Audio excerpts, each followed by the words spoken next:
Nahulihan ng higit 1.3 million pesos na halaga ng hinalang shabu ang isang dating guro sa pampublikong paaralan sa Cebu City sa isang matagumpay na anti-illegal drug operation. Ang pagkakahuli sa sospek at pagkakakumpiska ng droga ay bahagi ng patuloy na kampanya ng PNP laban sa illegal na droga sa lungsod. Patrolwoman Annalyn Canoog, ibalita mo.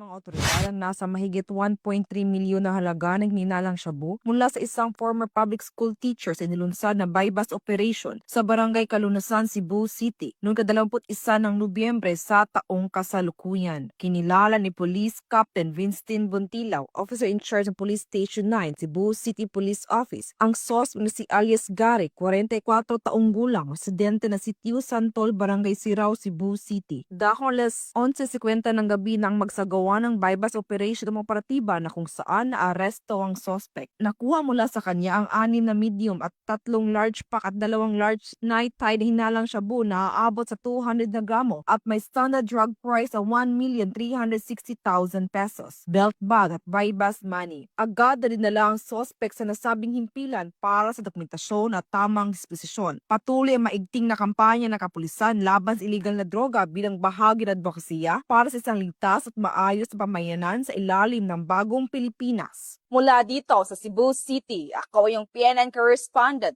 Patrolwoman Annalyn N. Canoog, alagad ng batas, tagataguyod ng balitang pulis.